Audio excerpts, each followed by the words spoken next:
Welcome in, everybody, and Happy New Year to another episode of Back to You. It is our 11th episode. Guys, 11! It's like it has flown by, but Happy New Year to you both. Good to see you guys in this new 2024 year, which I'm very excited about. I think good things are coming for all of us. I agree with you, KT. This has been a lot of fun. 11 episodes already.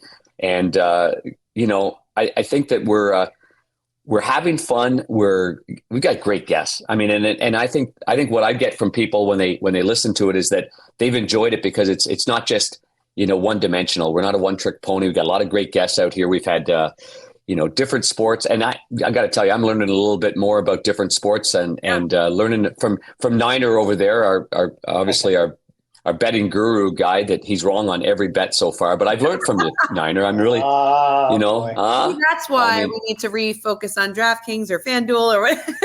We got to get Niner. Yes, all of them. Well, Panger, it's funny that you mentioned that. Happy New Year to you both as well. But I was actually listening to the Winter Classic on TNT, and thank God for in-game and live betting, because at first intermission, I listened to Mr. Wayne Gretzky, 99 there, saying that the ice was a little slow. Some plays may not be, not too many scoring chances, a lot of dump and chase. So you went under? Pounded the under live. Thank you, Mr. Wayne Gretzky, for that tidbit. It's funny that he said that, though, because I was at ice level, and I was in the corner. Brian Boucher was between the benches. Edzo and Kenny were upstairs in their nice, warm, comfy booth up there, although it was a beautiful day in Seattle. It was phenomenal. Great weather, actually perfect weather for a Winter Classic. It looked like it on TV. But, man, I got to tell you, I thought the ice was unbelievable, like really, really good. And I didn't see one guy complain. Usually I look at the goalies because I'm right on the goal line. And I'm watching to see as they go side to side, usually because these goalies now do this big C cut. Like when they go down on the reverse VH, they wear down and it's almost a half moon on one side. And I was looking going, man, this is outstanding. Like the NHL did a phenomenal job. So, Wayne saw that because there was a couple of times late in the period where the puck around the boards especially just never laid flat and guys had a hard time handling. But overall, I would say the ice was just impeccable. And Seattle, the Kraken, they came into this game. They needed it. I think when you host a Winter Classic, it's a big event. It's a marquee event for not only the NHL, but also it puts pressure on the team. How are you going to respond when the pressure's on? And I thought they did an unbelievable job of shutting down Vegas, who's really banged up and they couldn't get much going on, but really, really great game. So yeah, a great way to start the new year, to be honest with you guys. And, a nice New Year's dinner there with the fine folks at TNT, and then a 12 o'clock local start. So it was really fantastic, and just another great edition of the Winter Classic for sure. And then the day got even better as Michigan ended up winning a thriller against Alabama. So it was an all around amazing day. It was that my Heisman Trophy winner from episode 1? Was that not my Heisman Trophy winner? Like the pressure's on, wins. They're going to the big dance, and Anyway, rewind. Well, I'm excited for the next couple episodes. We've got a really fun guest coming up today, the play-by-play voice of the UFC, Jon Anik. I'm excited to talk to him. Again, Panger, to your point about learning something new about different sports. I mean, we learned so much about music so far this season, and about what Dylan does on the Today Show. And I don't know much about the UFC. I know, Craig, it's a humongous part of your life professionally and personally, but I'm excited to find out from Jon how he got into it, and he's obviously a superstar in the space, so that'll be fun. We'll have him coming up in just a few moments. But I wanted to ask you guys if you have any New Year's resolutions, or maybe some things you're going to do for yourself this calendar year that maybe you didn't do yet last year, or focus on. Niner, Panger? You know what Niner's going to do? Niner's going to True Spec in Arizona, and he's getting his Mura clubs, the irons, probably the 3-0. What again? Maybe the 302s. 302. And that's what you're gonna do. And you're gonna hit those irons just flush and I'm getting right on the numbers. At the end of the month, I have my mirror fitting, which I'm super excited about. I've never been fitted for golf clubs in my life. I'm just gonna go down there and swing, and I'm gonna be a scratch golfer by mid-season. I tell you what, change your game. It's gonna change your game. I know. Everybody says I've always just kind of done a feel thing, and I buy clubs that I feel like suit my game, or somebody tells me they suit my game. But this will be a really great learning experience, and hopefully it'll improve my golf scores. KT, because there's so many times where anything off the rack is, and it's fine. And there's a lot of, obviously there's great manufacturers and great clubs, but when you get fitted, And all of a sudden you find out that maybe your club should be more upright. Maybe they should be flatter. Like a lot of hockey players, and Niner will attest to this, a lot of hockey players hold their hands a little lower. So that means you're going to have a little bit more of a flat, like I'm 2 degrees flat. So instead of it being like that, an upright for maybe a taller guy that with a steeper swing, I'm more hands down and shorter and flatter with my swing. So if I've got upright clubs, the heel digs in and everything goes left. And when they're perfect, and so for me, it's 2 degrees flat, you can feel it. And when you start hitting balls, you're like, okay, and now you're seeing it because the divot's perfect. And instead of your heel digging in or maybe your toe digging in like that, there's a world of difference. And then with your shaft, for sure, there's big differences. And Niner, you've been to a True Spec to get yours fitted. And I saw some video of it and that ball's just launching off there. Huh? Straight as an arrow too. Is that your New Year's resolution? Take more money from Chuck? It's funny you say that because my New Year's resolution started out perfect. As you recall on our episode, we had that bet that Charles wanted to make on Thanksgiving Day. Yeah. God knows why, but he thinks he can beat me 4 out of 10. Head-to-head, no shots. And we are 1 match in, and he is down 1-0. Nice. I had him closed out on probably hole 15. Not bragging or anything, right? Yeah. No. But I don't know what he was thinking, but my New Year's is off to a great start on the There you go. So but do you remember KT? Do you remember KT that Chuck was saying he went, we'll play straight up. And then as the episode was ending, he's like, you're not giving me any shots? Yeah. And so Niner, what I found is you are a tough negotiator. You're relentless. Like you're a dog on a bone. It's funny because during COVID, I was giving him 4 aside. Now here we are, 0 shots. So how's he playing right now, Niner? Is he actually played well. He played very well. He's hitting the ball great. He's playing a cut. Don't ask me how that happened, but he's playing a nice cut. And the only problems he really got in is when he was in the sand trap, and that pretty much eliminated him from a few holes. But he made a couple of huge putts to push a couple holes, and it was a good match. We had a great time. Our great friend Andy Barraway at Scottsdale National hosted us, and we had a good time out there. And match 1 is in the books. Now let's see what happens the rest of the year. Andrew's got all that cash. Are you taking any from him? Excuse me. Yeah, he doesn't play as high stakes as Charles likes to play, but we have a good time, and actually things are going really well for him. And Charles actually. He couldn't believe. Sorry, guys. He couldn't believe how much that he was hitting the ball with distance, and like his game's come a long way. So, but as far as New Year resolutions go, I'd like to. Do you have any? Yeah, I spend a lot of time watching yourself and Kathryn on the telecast, football games, college basketball, NHL. I got to quit swearing at my TV. My neighbors must think I'm crazy. And, I'm just looking at the TV and you're too intense. I think I get caught up in the moment and the text chain's going. We may have a bet or 2 going, but I gotta start taking it a little easier on the officiating. Remember we talked about this, Niner? Yeah. The stress, and that's what's happening is this: the everybody's pounding on the officials. It's only because they're losing money. They've got bets going all over the place, and maybe that's a good idea for you. Lay low on the TV. The TV's not going to change. Just relax and enjoy the show. And maybe maybe just bet on the coin toss. See, if you bet on the coin toss, heads or tails, then it's 50-50, and then you're done. Now you don't have to worry about it. Right, KT? If you just bet on the coin toss, then you're done. Now you can go and enjoy the game, relax and enjoy it. It's like, why is everyone in every sport across the board, and in particular the NFL, they are on these referees. They're on the because they're stressed out about their betting. That's why. It's more than ever. And say what you will, like they're not intentionally trying. To make bad calls. These are just, they're all fast games. And I'm talking across the board in sports. It just seems like everyone's complaining so much more about these. Well, what is that coincided with over the last 2-3 years though? But there's a big problem with that, though. Then all the apps. You can't tell me that Vegas isn't making a few phone calls through the duration of a season, because every day, every morning on Twitter or whatever it is, there's articles about who does Vegas need to win tonight? Who does Vegas need to win? Who's the most bet team? And, when the most bet team for the general public is X, Vegas needs Y. Well, guess what a good gambler does? He goes with Y, because Vegas is going to win. And I mean, what do you make of the Dallas-Detroit game? That so much money changed hands off of that didn't report, or whatever you want to call it.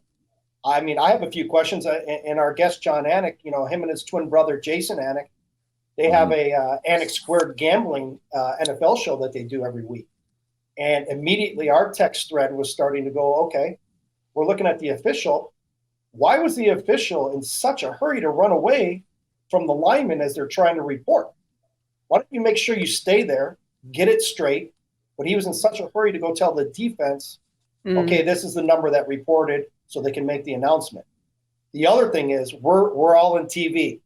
We know what officials are mic'd up. We know what players are mic'd up. You can't tell me that TV truck doesn't have the audio of the players talking to that official who was mic'd up. And you can't tell me that the NFL didn't hurry up and make a phone call to say, do not release that audio, because that audio would have proved something, and we're not going to, be privy enough to listen to it, because I'm sure a phone call was made. But we know that TV truck has that audio. So I don't know what to make of it. What do they do with all that audio? I've always wondered that. We always have players mic'd and refs are mic'd, and where does it go? On KT? No, sometimes they use it on social media. They'll repurpose it, or they'll do like some fun clips here and there and promote it on, whether it's the NFL feed or NBC Sports or the NHL or wherever they're using that sound. So they'll repurpose it. And a lot of it's just cutting room floor. I mean, think about it. You're at ice level. I'm on the sidelines of football. Like a lot of these guys, they're not saying much. So it's not that all of it is capturable and, they're saying less now to pump out to the fans. But I mean, it'll go to also, like, we're always taught in television, you always have a hot mic, even if you're in a commercial break, even if you're in a rehearsal an hour before the game, if your microphone's on, it's hot. So always be careful what you say. And but anyway, Panger, did you have any New Year's resolutions you wanted to share with us? None.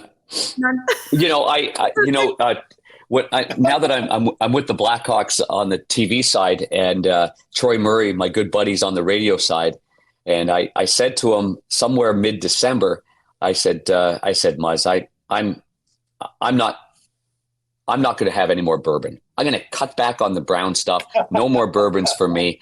And then, sure enough, 2 days later, I'm sitting there having an old fashioned. So that went by the wayside. And then I said, no, you know what? On January 1st, I'm gonna cut it out. And I don't think I've got the commitment and the discipline and the desire to change much in my life. So, So why say something when really it's not going to happen anyway? I'm going to try to take better care of myself. As Lynn tells me all the time, please just take care of your body. I'm like, absolutely. Well, Panger, so there I am again. Bourbon, I'm going to send you some Kawama tequila seltzers. You're going to love those. Yeah. What? Yeah, that's a great idea. Fresh juice. We're coming out with a new flavor this spring, which I can't tell you, but I can tell you it's going to be delicious. Mix it. You've got your lake house. You got your putting green. Yeah, it'll be a perfect thing. Well, I kind of agree with you on the New Year's resolutions. I'm not a big New Year's resolution person per se. I don't like write stuff down and say, this is what I need to achieve this year, but I do use it as a reset. And it kind of sounds like, Panger, you were sort of going that way too. But so New Year's Day, my girlfriends and I and my sister, we all went out for New Year's Eve. And it was a blast. And New Year's Day, we're sitting around and I said, all right, time for dry January. And then we're all like, well, maybe just dry weekend January. We're like, yeah, maybe just one glass a night. Yeah. And the next thing you know, we're pouring mimosas on New Year's Day, watching the Winter Classic and the football games. I'm like, well, maybe dry January will start on the 2nd, but that's another day I have XYZ. So it's just, that's so funny. But my point is that I do think that it's a great time to reset. There's a lot of things I want to do with my career, with my life this year. even just eating habits, and it just makes you be a little bit more focused at the start of the year to what you're putting in your body, how you're getting your rest, maybe meditating or maybe reading a book before you go to bed, something like that, just to help sort of reset your whole body and your mind and your spirit going into the new calendar year. Okay, I'll read this book then. All Seasons. I got that for Christmas. Kenny signed me a copy. My mom, I think, bought 15 copies. So I'll read that one, and then I'll read. That's next on my list. I'm reading one now. That's next. Let me see which one this one is. I got this one. That you got to let us know what that is. We may have to do a whole podcast just on that. Yeah, there's a lot unpacking that, Panger. I tell you what. I read for like about, I don't know, 8 pages at night. If I read at night, I'm sleeping after 7. Like I'm just shut down. It's like, no matter what, right? I can't tell you the last time I read a book. Well, we'll just get you the audio, the book on audio. Pictures. Love it. Pictures. All right, guys. Well, we're super excited. We're going to have Jon Anik here on the show, the play-by-play voice of UFC. So let's get right to it. The Miura story is one of family passion and precision. It's one focused on the power of touch with every iron handcrafted and a belief in meticulous attention to detail. It's one grounded by an unwavering commitment to the pursuit of perfection. I can speak from experience. That buttery feel coming through the golf ball is truly second to none. You can visit MiuraGolf.com to learn the Miura story, discover the lineup of forged irons and wedges, plus much more. Specifically for our listeners, you can enjoy 15% off your next purchase on the site using the promo code BACK2U15. That's back, the number 2, U15. MiuraGolf.com also has a dealer location, so you can find a retailer near you if you're looking to test these irons out or get your hands on in person. Discover perfection with Miura Golf. Hey, there he is. Hey, Jon, welcome in. Hi, guys. Can you guys hear me okay? We can. Look at his fancy setup. Boy, he's done this for longer than us, guys. Well, I have to say, and I'm huge fans of all of you, and it's great to be on with you. This is one of the first trial runs for a brand new studio. So if you can hear me, that's a great sound. You sound amazing, and it looks great. And I love your background and all your swag and your shirt. Oh, I love the Patrice Bergeron nod. Oh, I love your shirt, Jon. It's Panger here. How you doing? Great to see you, Panger. I've been a big fan for a while. You're as listenable as anybody out there. Yeah, we had to rep Patrice Bergeron on this show, of course. Of course. Absolutely. Who's in the background there going down? Bang.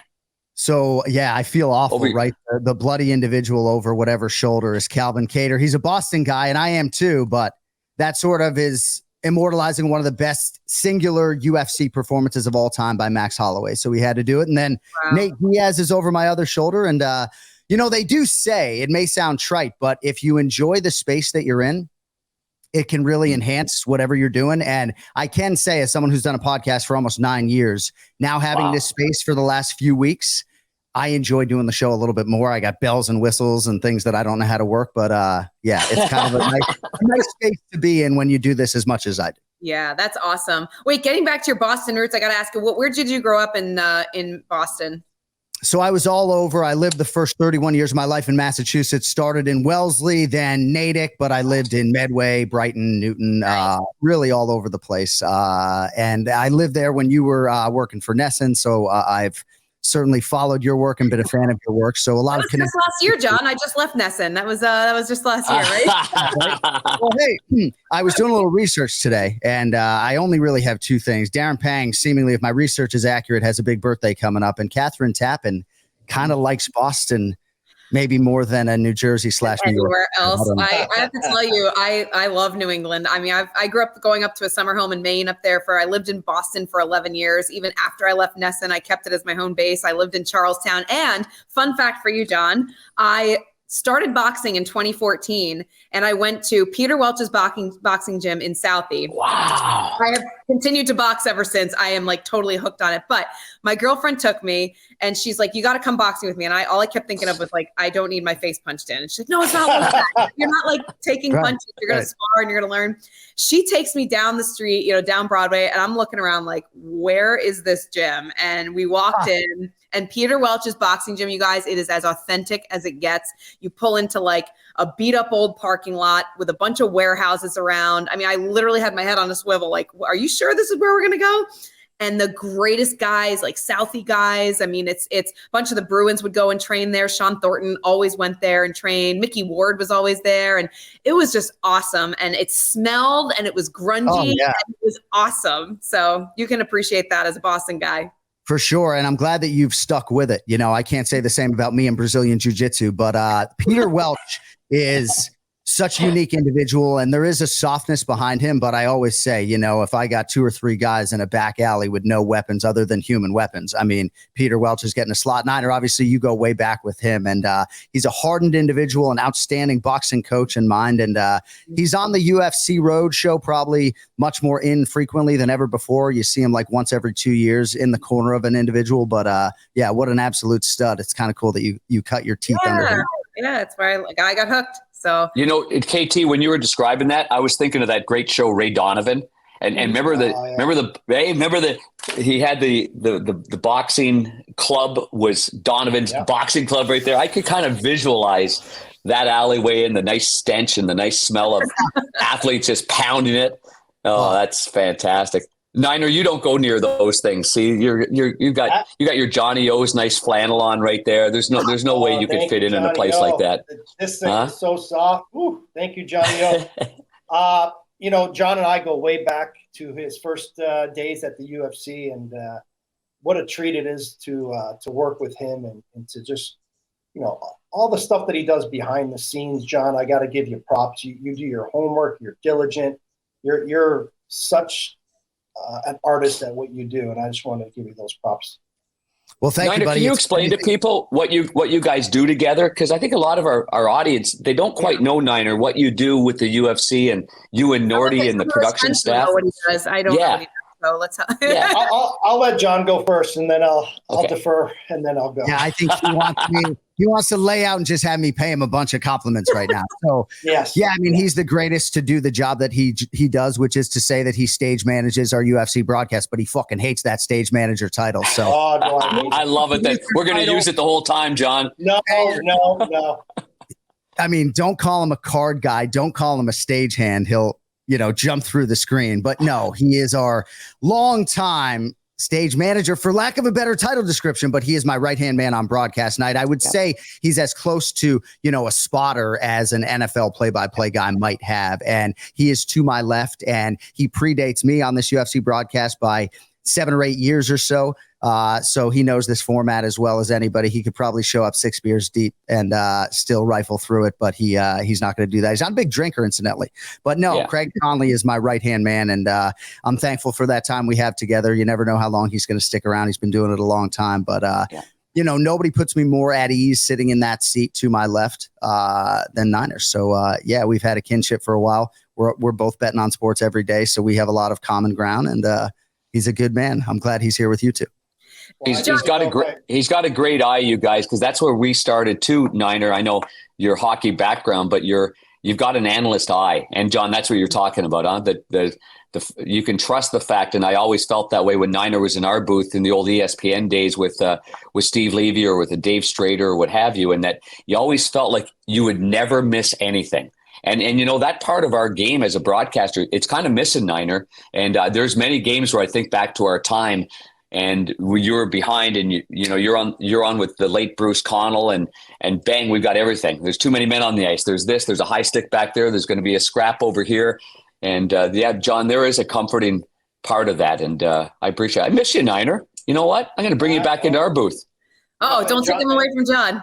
And John, John was lucky enough to work with Bruce Connell as well. You know, all those years at the UFC as well. So. Oh, do we have some stories, John? Then do we have some stories together? Yeah. Oh my goodness! A whole hour on Bruce Connell, but I will say the UFC live telecast, and I honestly wouldn't wish it on Kathryn Tappen nor any of my contemporaries. It's an absolute beast. It's 8 hours on a headset every time we do it. We do 41 shows a year. Thankfully, I don't do all 41.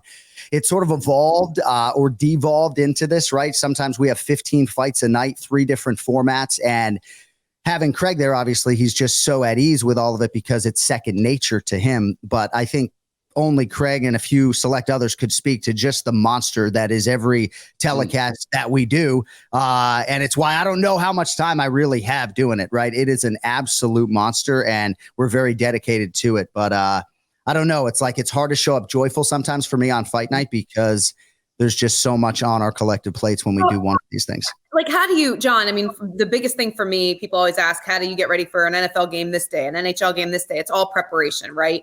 There's a specific way you prepare every single show, and you don't deviate from your preparation. So for you, when you're dealing with an 8-hour show, and you mentioned however many 42, 41 different, what is it? I don't know. We do live events, 41 live events. So how do you prepare for that? So, I mean, I would say my anxiety is probably more in the preparation than anything else, right? If you're talking about 30 athletes on a given Saturday night, and if you're in a back-to-back, you really can't turn the page until Sunday or Monday. And we do a lot of voiceovers on the front end, which sort of takes up some time. But yeah, I guess for me, the biggest issue is that a lot of what the fighters say and the currency of what's going on happens within 10 days leading up to the live event. So you can only get so far ahead of it. I have a fighter card library behind me. I handwrite all my own notes, perhaps against my better judgment, but I have about 2,000 fighter cards behind me, and I'll take out the old card, create a new one for each fighter to try to almost go back to like academia and like handwriting it, which allows me to study it almost like a flashcard a little bit. And that's sort of the jumping off point for my preparation. But it's a lot of writing for television. And yeah, it's a fucking beast. Like, I'm not trying to sugarcoat it. I'm not trying to lose my job either, but it's an absolute beast. It's also a lot of reaction. I was told that fight week, John does not leave his hotel room. So that speaks to the preparation you're doing with all the cards and writing things down. I'm a big hand writer myself because I feel like if I write it, I will visually retain it better. And I also don't like to rely on electronics when I'm on the sidelines with multiple elements like weather and everything that could go down. But so when you're doing that and you're preparing, I mean, how much stuff, if you're on the road, how much stuff do you carry with you from previous broadcasts? Or, you know, is it a notebook? Is it a backpack full of all these notes that you have from previous fights? So in terms of just the fighter preparation having nothing to do with what that individual pay-per-view might entail, I basically have it all alphabetized behind me. So when I sit down and get ready to call UFC 297, I'll go take out those 28 fighter cards. And so things like kids' names, and I might not have to ask a fighter again in a fighter meeting. And maybe there's something about a college football career that I want to make sure that I continue to highlight that maybe isn't on the UFC generated fighter bio. So you accrue these notes over the years, oftentimes maybe too many, right? Then you become sort of selective, try to see what actually you're going to use on the broadcast. Like I used to write down one example. I used to always write down how many first round finishes, how many stoppage wins in the first round a man or woman ever had. And I found myself not using it a bunch. So I don't write that anymore. If I have to ask the truck after a first round finish, I can do that. So tried to sort of like, you know, crunch the process a little bit and refine it with every passing show. Take me back. That's really good. It's amazing. So how did you get started in this? I know you started at MMA at ESPN, right? So what made you want to get into this realm of broadcasting and this particular sport?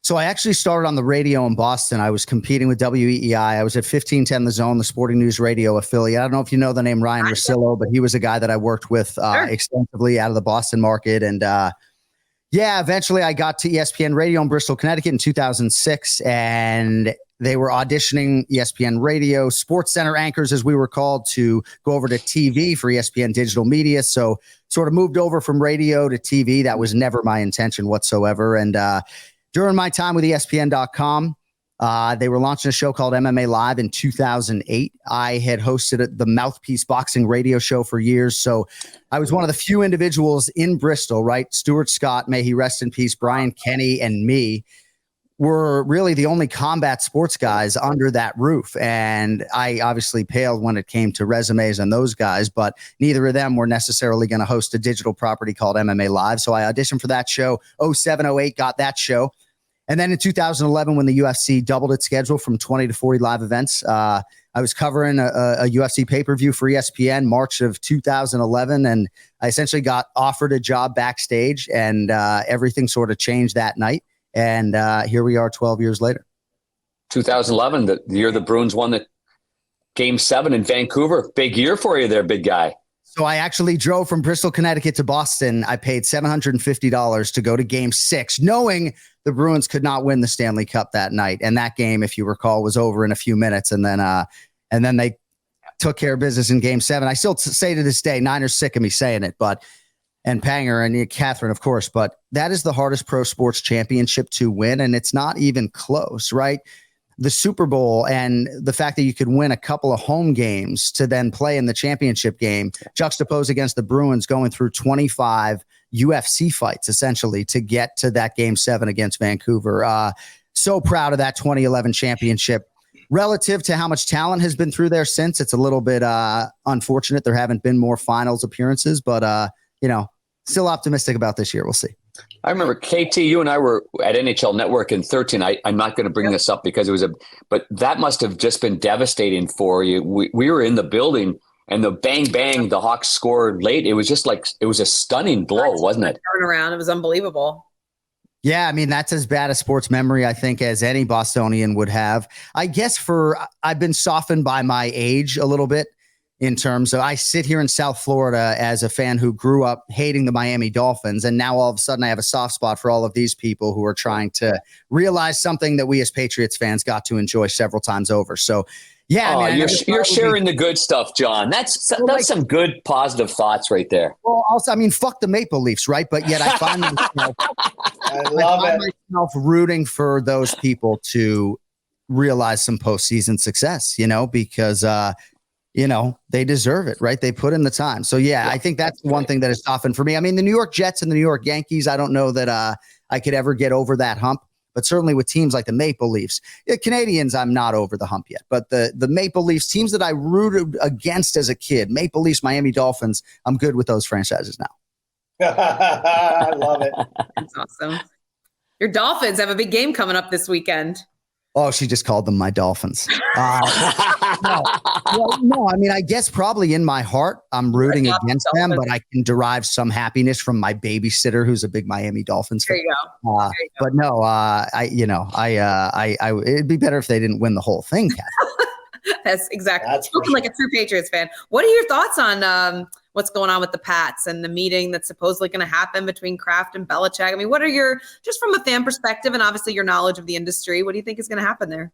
So I've always been a huge Bill Belichick guy. I would have a hard time rooting against Bill anywhere he went. Even if it was the Buffalo Bills, I would probably want him to realize another Super Bowl.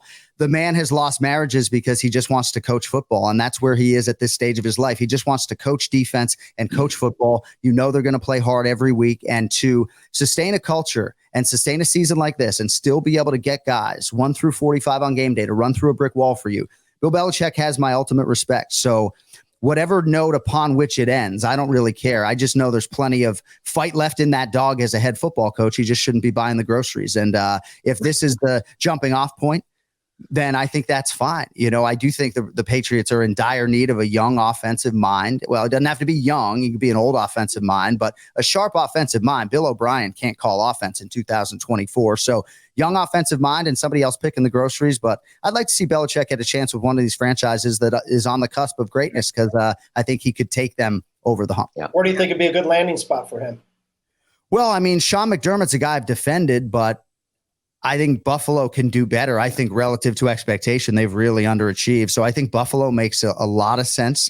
There are rumblings maybe Nick Sirianni could be fighting for his job in Philadelphia if they have a first round exit. So I'd like to see him go to more of a front running team. I mean, certainly you could do worse than Justin Herbert and the Chargers, but I don't need to see him go to the Washington Commanders at this stage of his career. I don't think he would. I don't think that would be. Yeah, I'd say if he'll probably go somewhere. If he goes somewhere, would be to win a championship, win another one. Can you imagine if he went to somewhere else in the division like Buffalo? Oh, wow. I mean, if you're a Jets fan, look what Bill Belichick did to you, however, 20 years ago, left you at the altar. So, 20 years ago, man, people are still talking about it. It's crazy. But, I just would be excited, I think, as an NFL fan and as a fan of his, right? I mean, watching people discredit his body of work and try to fall on a side of him and Brady has just been nauseating. So I would love to see him go win a chip somewhere else. Hey, John, this is a good segue. We're talking NFL right now. I know you and your twin brother, Jason, have Anik Squared, which is an unbelievable I love listening to this unbelievable. show. I mean, there are a lot of adjectives for that show. I don't know that it's unbelievable. It's John, you're humble. Panger and KT. Anik Squared is an NFL betting podcast that John and his twin brother Jason have. Yeah. They are good. They're not just picking teams out of a hat. They give in-depth analysis. They tell why. They've got to get picked. John gets to pick 5 against the spread. His brother picks 5 against the spread. They can't have the same team. And I've been following them for a long time, and they've got some winners. Tell us how you guys came about wanting to have this podcast and where you're at with it right now. Well, it's a little bit tricky when you are a monozygotic identical twin and you want to do something with your twin in the space, because on the audio side, even if my voice has now been damaged with 20 years of shouting and not using my diaphragm the right way, we still sound the same. So there's a little bit of a navigation there, I think, on the audio side, but there's nobody that I would rather sit across from doing a podcast from than him. And I can also talk to him in a way that I wouldn't necessarily talk to other people, right? Even my other siblings, because of that bond, because he's my best friend. And there happens to be a documentary on Netflix right now. It's like a twin experiment. It's called You Are What You Eat, a twin experiment. I just started that last night. Yes. When you see these identical twins, you'd be hard pressed to find a lot of sets of true old school, born in the 1970s, monozygotic identical twins that don't like each other. So he's really like a spouse more than anything else. I mean, my true best friend. It's been challenging for our spouses at times. So to be able to do NFL picks for him is against him every week is awesome. It's a little challenging during some UFC pay-per-view weeks to do the requisite preparation. But I will say, and this is not out of humility, Panger, we're having a good season picking games, right? I mean, we always try to do the research, right? But that doesn't mean that you'll be profitable next year. But yes, people have been profitable this year, and I thank you for that, Niner. And my brother, my twin, grew up the performer in our family. He went to Rollins College, Winter Park, Florida, majored in musical theater. So I was always flying around to watch him perform and watching him like cut weight for roles and grow mustaches when he was like 19 years of age. So it's weird that the shoe is on the other foot. So we've been breaking down that wall over the last couple of years, and nice to see him performing again a little bit. What's he doing now besides the podcast? What does he like to do? Is he still doing the acting space and singing? And no, he was doing like tap and jazz and singing all that stuff for a while. But no, he went out to LA and gave it a pretty concerted effort and just went into business and was doing other things. And when he got rid of his last business, or I guess they sort of folded, if I'm being honest, I gave him a push. Like I felt like he really should try to pursue a job that would be something that he'd feel fulfilled doing. I mean, he ran a check cashing business for 15 years. He could go to a bank and get a job, but I'm hoping that eventually he'll be able to do some of this stuff full time. We'll see. Well, all the stuff you're doing, open up your own bank. Yeah. Well, I wish it was that easy, buddy, What did you think of that, being a twin? And what did you think of that special, the You Are What You Eat? So I just started it. So I'm very curious. I have tried to already get on Netflix's radar if there's a season 2. I guess I should probably be getting after Stanford University. We're a little offended the call never came in because we would have loved to have been a part of that. However prohibitive my schedule is. But no, I actually said this week, I feel like maybe this will be something that opens the door for more work to be done cinematically with twins, or just in terms of medicine and science. I feel like it's underutilized. I'm sure Niner's sick of hearing me and Jay and us talking about it, but it is a very weird thing to have a living, breathing human being that thinks like you, talks like you, says the same thing at the same time. Joe Rogan, my broadcast partner, is always weirded out every time he sees this guy. And I don't blame him, right? If there was another Joe Rogan, every time I show up at the show, it's a weird thing. And hopefully this is, the beginning of that door being opened up. Identical twins are back in television commercials. So entertainment, get us a fucking commercial, Niner. Let's go. Wrigley experiment gum. Here we go. Yeah. Could you imagine if there was a identical twin Panger and how many holy jumpins we'd have? Oh my, it'd drive you guys crazy. You should imagine though, if you did have another human being that looked and sounded and thought just like you. It's pretty wild. It's Scotty Hamilton. That's who it is. Right. That's your doppelganger. You're a little better looking, Panger. Can I say that on these airwaves or no? Absolutely. And I can't do a triple sow cow, and he probably can't do the splits and make a glove save and say, thanks for coming, everybody. There you go. Did you guys growing up, did you ever mess with people, like kids in your class? Did you ever, or like girls, or were there any funny stories of you guys growing up and pretending like one was the other? Yeah, it was yesterday. Really... Yeah, we really should have probably done more to optimize things with the opposite sex when we were younger, but I don't know that they would have been tricked, right? Like you could trick a teacher and then you find yourself sitting in your twin brother's chemistry class and it's like, why are we doing this? You know? Why? Yeah, I don't think tricking women would have been in our future, but we could get my mother. I mean, my mother really sort of had to bear the brunt of it because there was no caller ID so I could call my mom, talk shit about myself, get her to, take the bait and then be like, it's John. Like, so we would mess with my mom a lot. And, your poor mother. Oh, my goodness. I mean, you pick on the ones you love the most. My younger brother couldn't take it, Panger, so we picked on my mom. There you go. Hey, what other sports were you interested in when you were younger? So the Bruins were always fourth, increasingly as I got older and smarter, I realized how hard and cool a league that was. But, I can't ice skate. I've never been on snow skis. I was playing basketball, traveling every weekend. So the basketball and hockey thing always, did not align for me. But I grew up a Red Sox fan in Boston, right? So there were summers where I watched 155 games where Nomar Garciaparra, like I would have married the guy at one point in time. So, I just think I was in my formative years, my mom grew up like John Havlicek, like sitting in the Boston Garden for those games. So I just was born into this. My dad was a Long Islander, Seaford, New York, and, had a New York accent. But my mom and her dad and her mom were just rabid Boston sports fans. And, I felt like that helped me in life because at 16, I just wanted to work in sports. But I never played American football, but I would say football was really the biggest sport in our family because we were New England Patriots season ticket holders throughout the 70s, 80s, up to 1993 when Bob Kraft bought the team. So I put in more hours in that building, those collective buildings than any other. And, my mother still lives and breathes with every down to this day. So I bet you would be a tough, rugged, kick like a return specialist, huh? Yeah, no, you have piss and vinegar. Yeah, I mean, I was fast, but I just wish that, I was brought up a little bit tougher. And I'm raising 3 kids right now. My son is grape soft, so we're working on that. But my middle child, she was born in Vegas, and she's got some toughness to her. So, but it is interesting when you look back at your own childhood and think, man, my dad should have not punched me in the face necessarily, but punch me in the teeth one time, like take me out back and just pepper me with baseballs so I'm not stepping out of the box, So we'll see if I can impart some of that on my kids. Oh, that's great. Hey, John, recently you took the family down to a Florida Panther game against Vegas, actually. And KT, you mentioned Sean Thornton earlier. He actually hooked everything up. And oh, nice. How did the family like their first ever hockey game live? Well, was it their first? It was their first free one, though, courtesy of Sean Thornton, who is supposed to be Sean Thornton's always good for that. Yeah. He's supposed to be the first in-studio guest right there. Oh, nice. At some point in time in the not too distant future. But no, it was great. And as somebody who spends a lot of time in Las Vegas, I do follow the Vegas Golden Knights a little bit. I do not root for them in any way, shape, or form. If the Bruins are out, I would root for the Florida Panthers a little bit reluctantly.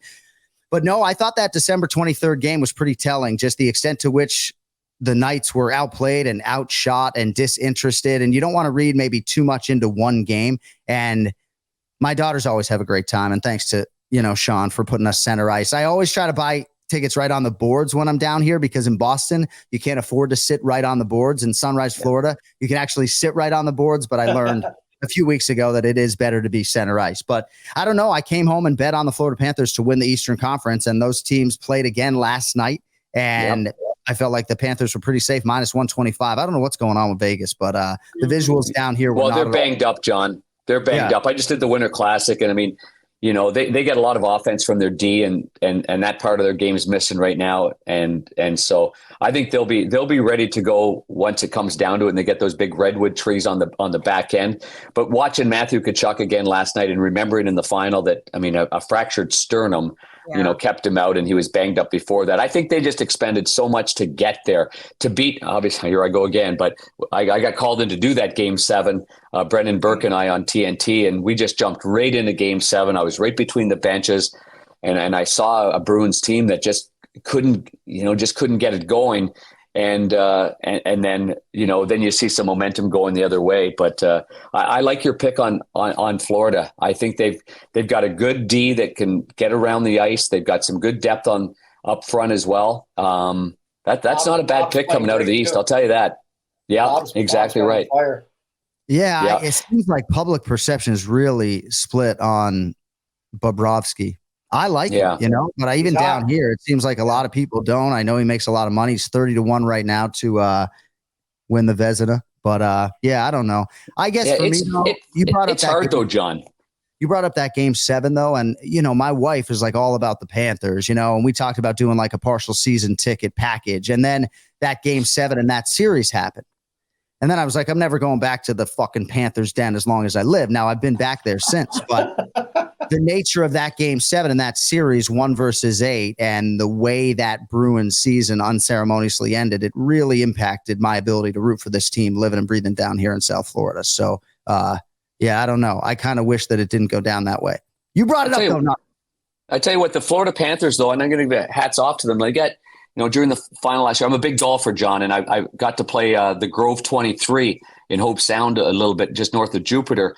And I got to see like Brooks Koepka bring the Wanamaker trophy in there one day. And then another day they found out the news about Liv while I was there. And I saw, Justin Thomas and Brooks was there and Dustin was there and who else was there? Ricky Fowler. So all the guys that are members there were all there that day. But I found out afterwards because Gretz is such a good friend of these guys that, like Brooks has got a suite. Dustin Johnson's got a suite. Like you're getting a lot of, I know those are just a couple of PGA guys yourself going to games, but they're getting a lot of traction there in Sunrise. And so that is great news for the NHL when we can see athletes of that caliber and guys like yourself going to games again. I think that's wonderful because I was worried that with that building in Sunrise, and not in Miami, just a tough location. But yet, when the product's good, they're going out there and they're spending some money, on the NHL and on the team, and that's great news, John.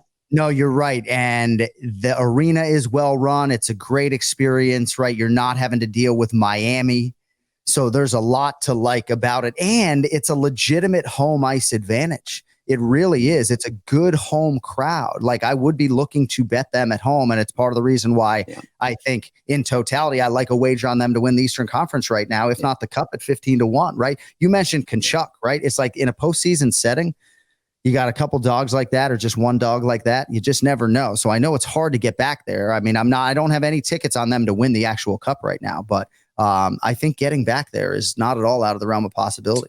I wouldn't be afraid to throw a ticket on that one. And because, number one, they got that far and they lost. Number two, the fan base there now isn't full of Maple Leaf fans or Montreal Canadian fans or Boston Bruin fans. It is, you're right, a home ice advantage. And I talked to Paul Maurice, the head coach, about that just earlier in the year, and they're feeling it now. And that's great. That's a big building. Like, I don't know what it seats. Does that seat 20,000? Yes. That's huge. It seems bigger than that. Huh? It is big. And I will say you can even see the evolution. I haven't been to a Bruins-Panthers game in a while. And I don't say this with any bias, but the last regular season Bruins-Panthers game I went to, those throaty Bostonians were letting those South Floridians have it and letting them know, 40% of the time. So, but I would imagine when you were there and the stakes got raised that those people were drowned out. Maybe there's some naivety too when you're in a pressure situation like Boston. The pressure's on a team like Boston or Toronto all the time too. Yeah, like all the time, and when you lose big games on home ice, then you enter another big moment, and it's like, okay, what are we going to get here? Because the fans are a little nervous. Maybe you can feel that nervousness. I could feel that in Game 7 last year between the benches. I just could. It wasn't a rambunctious crowd, but there's naivety. Maybe in South Florida or it's in Sunrise and just full on energy, So, okay, what are we going to do if the Arizona Coyotes get in the Stanley Cup final in 5,000 seat Mullet Arena? Oh boy!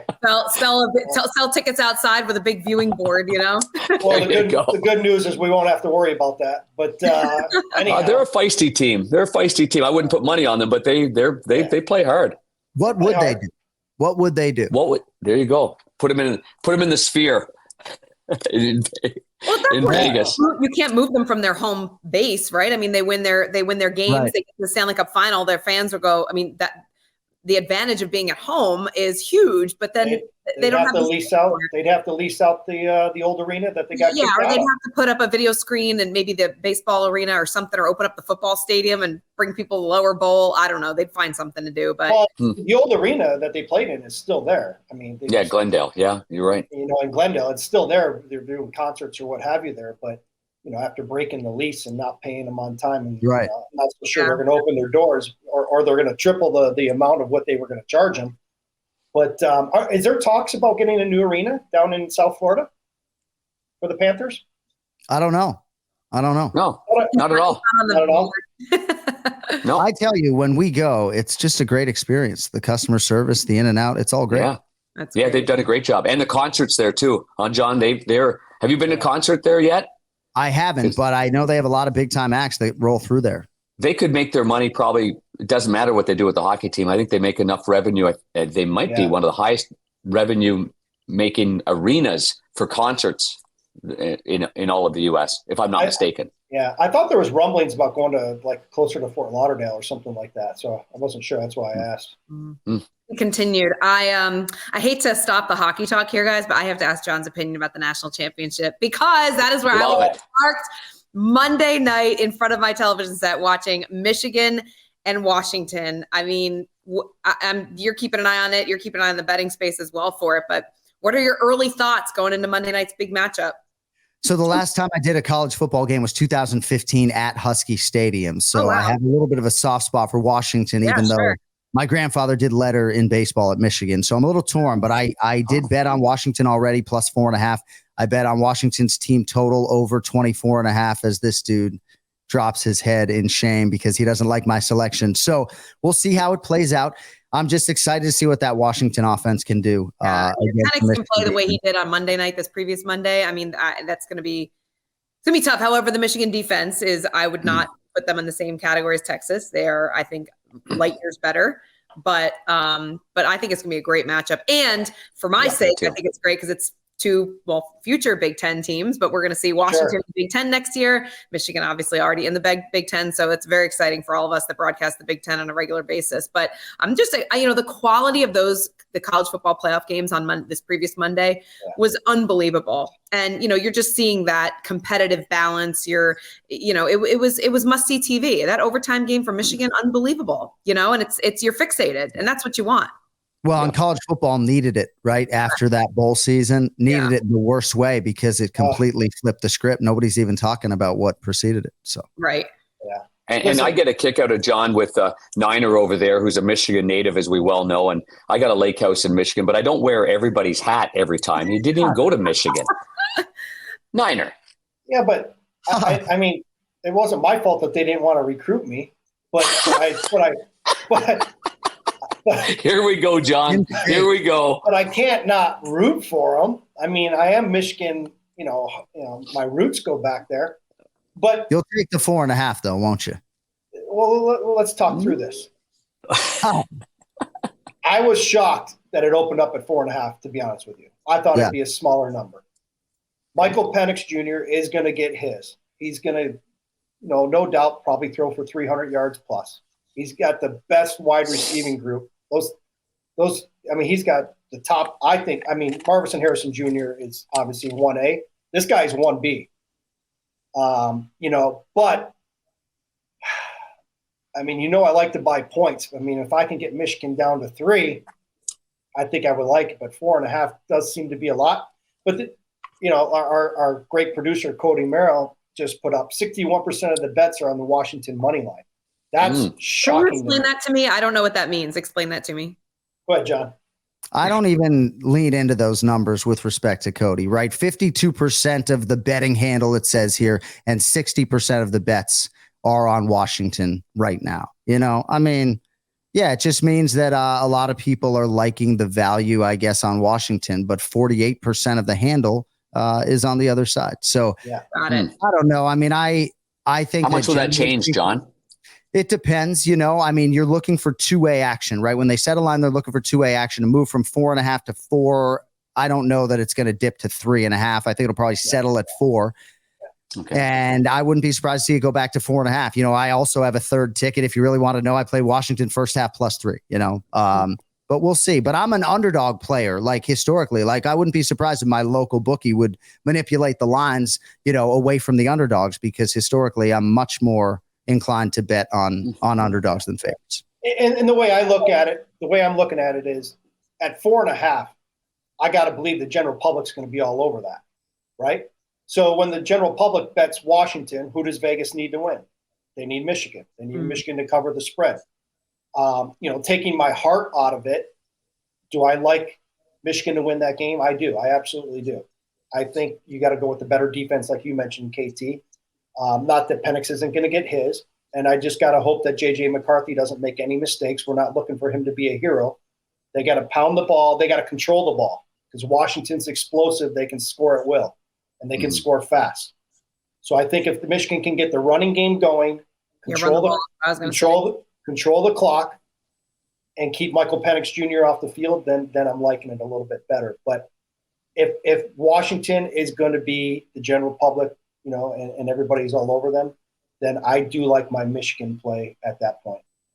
And that's my reasoning. I mean, John, I think I gave you, 5 wins last night, and you didn't even capitalize on them, but that's okay.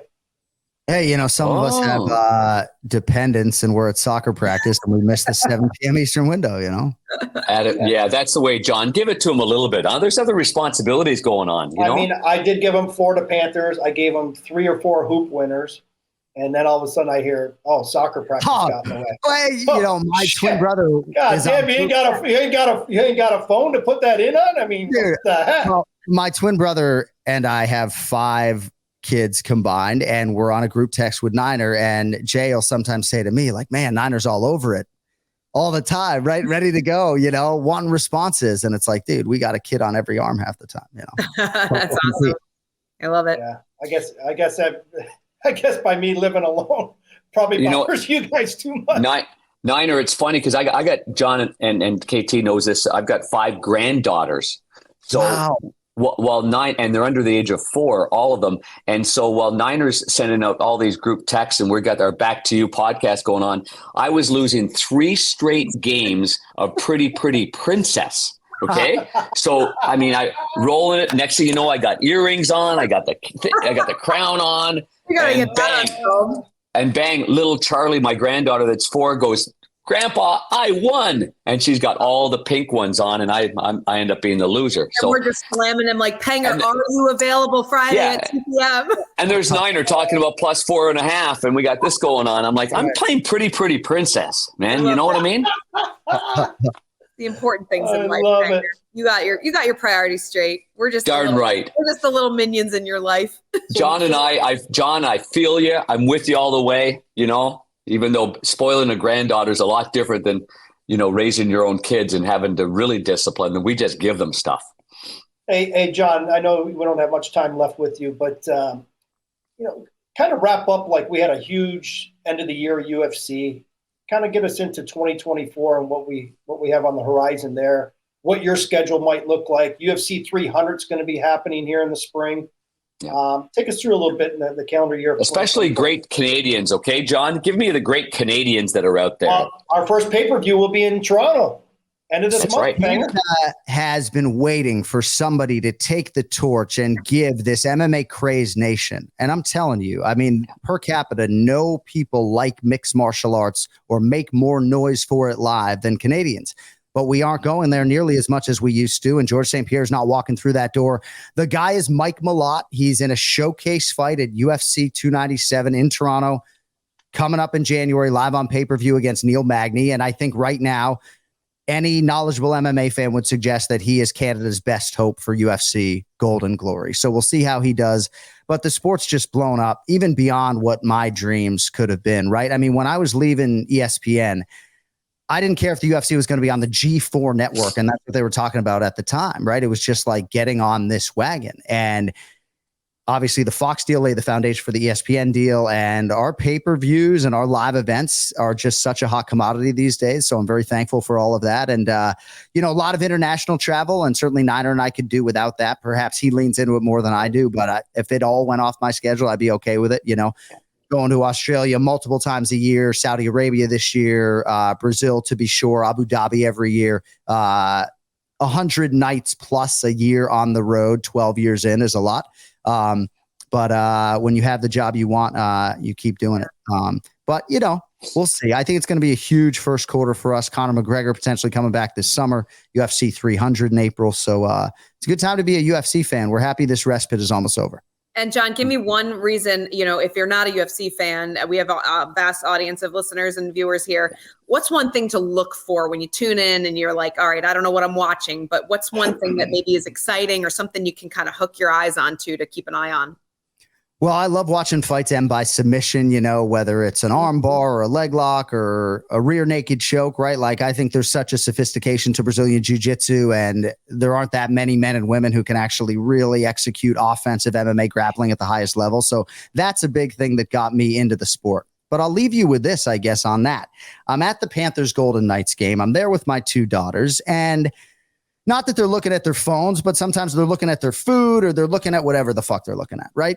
But that building was at its climax twice in that game, and it was when the individuals were fighting on the ice. Now, anyone in combat sports will tell you that if Larry Bird and Michael Jordan were playing one-on-one at one end of a playground and me and Niner start boxing and getting in a fight at the other end of the playground, people are going to be watching me and Niner, right? Because it's human beings fighting each other. So it's within our instinct to watch this stuff. And I just couldn't believe at the hockey game, people that got that excited, I wonder if they would buy a UFC ticket, Mm-hmm. So I just think that if you can sort of appreciate the martial arts for what they are and recognize that our sport is superficially violent because of the blood, but it's really not nearly as violent as ice hockey or American football or boxing or some of these other sports, hopefully it'll get that American embrace that we have in places like Canada and everywhere else. Because we're still not at that level in the US that we're at in Canada, Australia, New Zealand, and the UK. We're just not.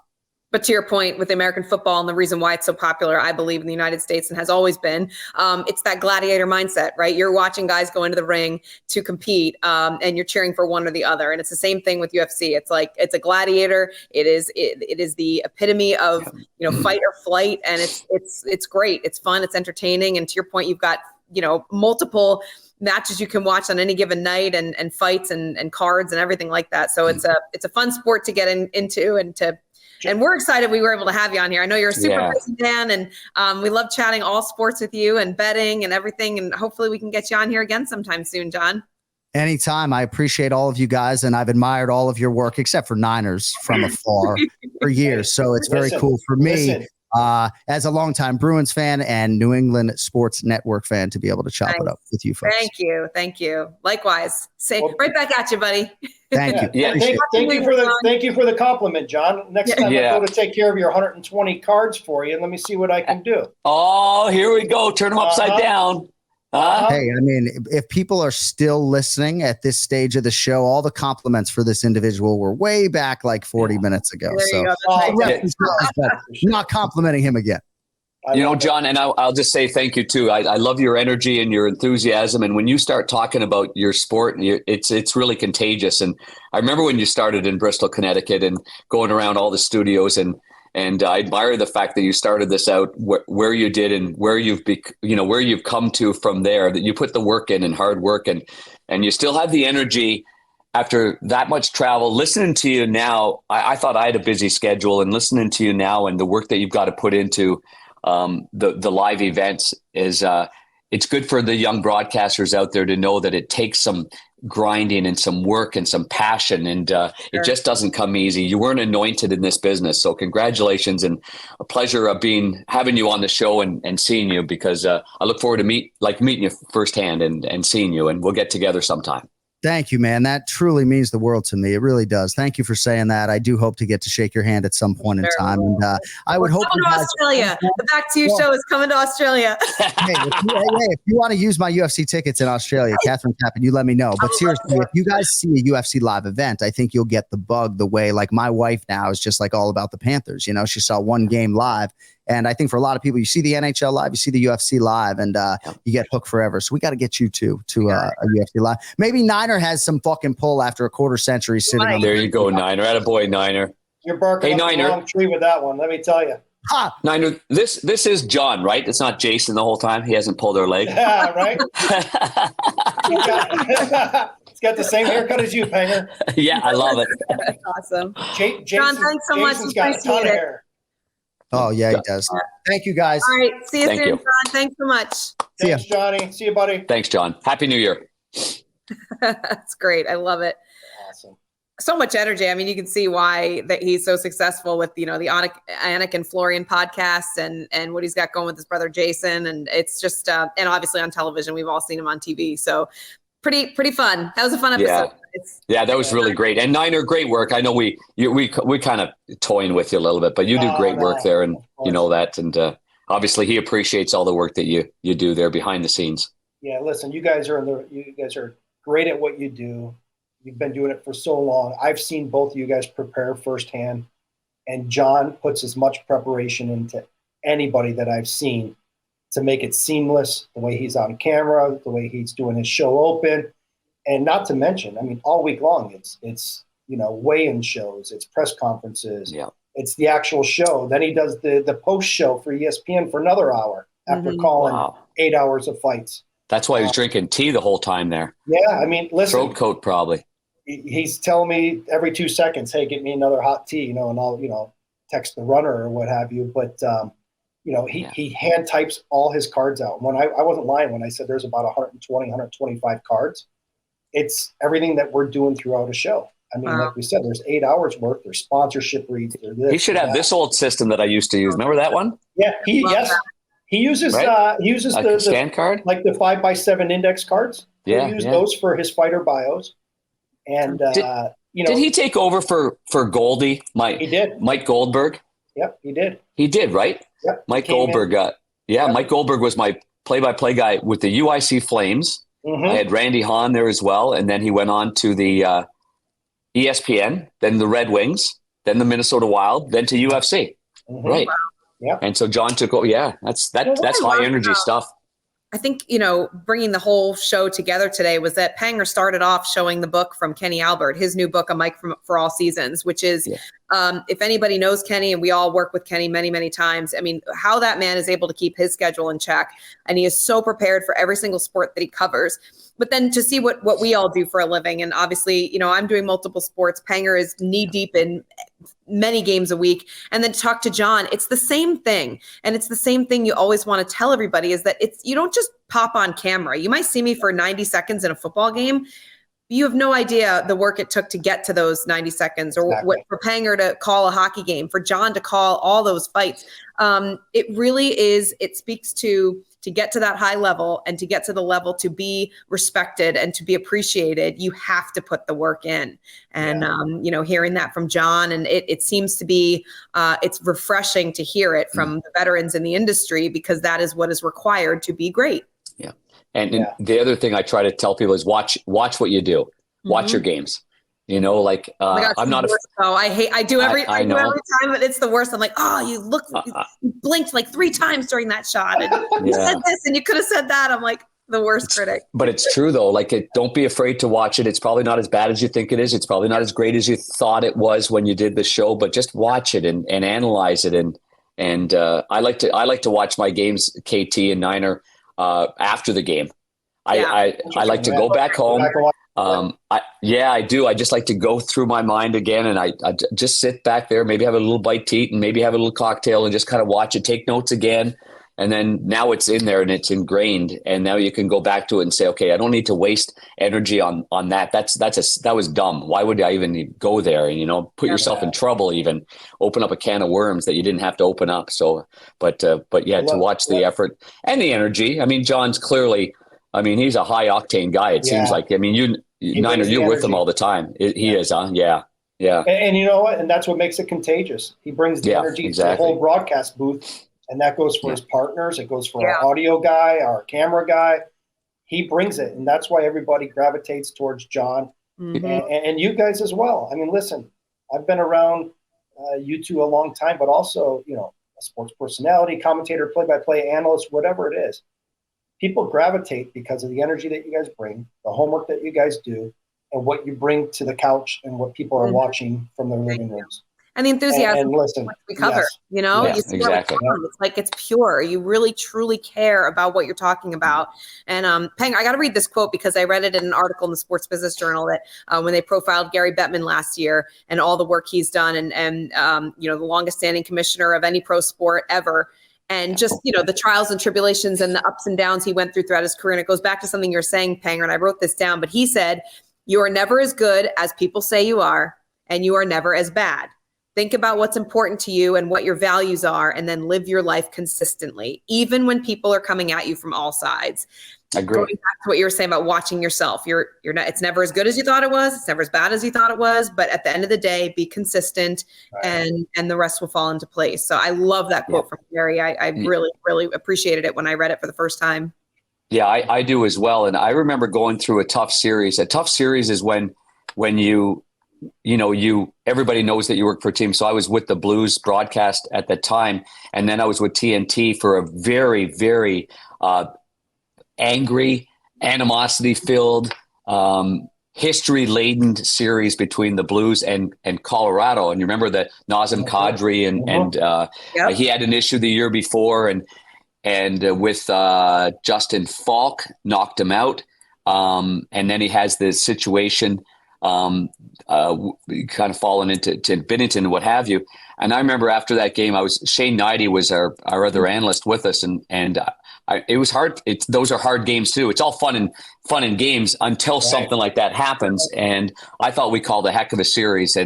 But after that, I not that I compare myself to anybody else or what Gary Bettman went through, or has gone through. But I watched that afterwards. I watched every game. I poured through it afterwards. I don't think I put in the work to say to myself after to sleep good at night saying, we did a really good job with that. And you know, whatever anybody's saying, whatever that noise is around you, you got to just go to sleep at night going, you know what? We called a heck of a game. Now it would be different if I made, we don't always make the right calls. I know that.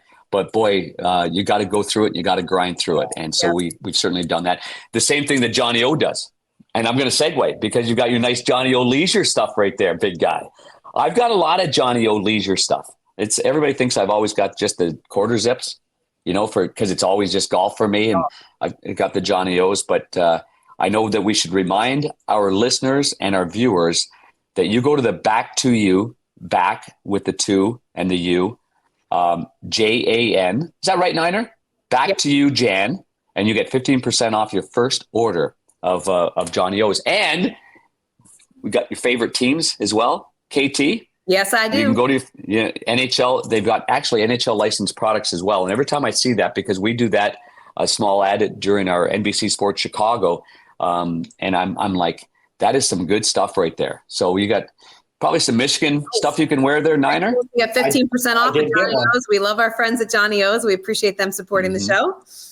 Yeah, absolutely. Niner looks. You can look just like Niner. Whoa, I'm looking good in this. I tell you what, it's the softest flannel. And I'm isn't that sweet? I just want to snuggle with you, Niner. You fall asleep on this flannel. Woo. And on that note, ladies and gentlemen, I'll tell you what, 11 is in the books. Johnny.o.com. Johnny.o.com. Attaboy, Johnny. Good stuff. There you go. Well, guys, episode 11 in the books. It's been fun. Really energized for the new calendar year with you two, and great to kick it off in 2024 with Jon Anik, our buddy, play-by-play for the UFC. He was awesome, fun to have on the show. So good to see you guys. Happy New Year. No resolutions, KT. You've got this is a great hair day for you, kid. Hey, great hair day. I chopped it for the new year. I toned it down a little bit with the color tone. I really wanted it very dramatic, like dark to here and blonde hair. And my hairstylist was you're gonna fall out. I was like, okay, we won't do that, but thanks. A little long bob going, so appreciate great stuff. And KT, you had a great season too of college. Great season of college football too, KT. And we have a wild card game coming up next week on NBC next Saturday, so we'll know as of Sunday night where we're headed. So awesome. I'm hoping for someplace warm, but it's okay. And we'll go wherever they need us. So I'm excited about that. Lots of new things coming in 2024, which we'll be able to share as we continue to move on here. So, as our good friend Dave Strader once said, there's actually stole it from me, but there's no I in team, but there's 2 I's in invoice. So go get them, KT. I love it. I love it. All right, guys. Happy New Year. Happy New Year to you. Guys. Thank you so much.